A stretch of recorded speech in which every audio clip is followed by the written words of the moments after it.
এটাও সেই royal Enfield classic, এটাও ক্লাসিক, আর আমি যেটা রাইড করছি এটাও ক্লাসিক। ভিডিও করতে চেয়েছিলাম, শোরুম থেকে পানি হয়ে গেল ভাই, কিছু করার নাই। এই দেখেন আমার পাশে ছিল রয়্যাল এনফিল্ড ক্লাসিক 350 আর ওর কাছে ছিল রয়্যাল এনফিল্ডের হান্টার 350। তবে রাস্তা এরকম দশা হয়ে গেছে, ভাবতে পারিনি, আমরা বৃষ্টিতে ভিজে গেছি। এই যে বাইকের অবস্থা দেখি। বলেন আজকে কেমন লাগলো আপনার? ঠান্ডা মৌসুমে বাইক চালা। আমরা এসেছিলাম পাকুড়ের একটি শোরুম, যেটা হচ্ছে রয়্যাল এনফিল্ডের সুন্দর একটি শোরুম, এবং রয়্যাল এনফিল্ডের যে কোনো বাইক এখানে পাওয়া যায়। তো সেইখানে রয়্যাল এনফিল্ডে আমরা দুটো বাইক নিয়ে আসি নতুন শোরুমেরই। আর সেই সময় বেশি লাগিয়ে দিই, আমরা ভাবলাম যে ভিডিও তো আমাদের কমপ্লিট, পাশাপাশি ভিডিও কমপ্লিট করে নিয়েছি। ভিডিও কমপ্লিট করার পর আমরা যাবো এখন শোরুম, আপনাদের শোরুমটা দেখাবো, আর তারপর সেই শোরুম থেকে আমরা বেরিয়ে পড়বো আজকের মতো বাড়ি।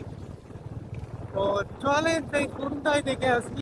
তো এইটাই হচ্ছে ভাই সেই রয়্যাল এনফিল্ড শোরুম, যেখানে রয়্যাল এনফিল্ডের নিত্য নতুন কালেকশন থাকে।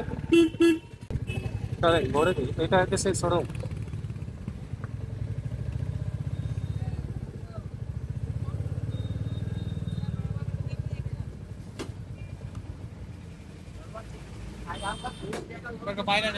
হ্যাঁ, এটাও সেই রয়্যাল এনফিল্ড ক্লাসিক, এটাও ক্লাসিক, আর আমি যেটা রাইড করছি এটাও ক্লাসিক।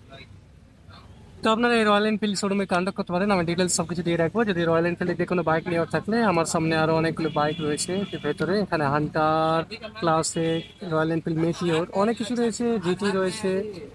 আর এই কালারটা ভাই আমার তো, বিশেষ করে এই কালারটা আমার বেশি পছন্দ। তো চলেন, যদি বাইক নিতে চান তো এখানে কন্ট্যাক্ট করেন।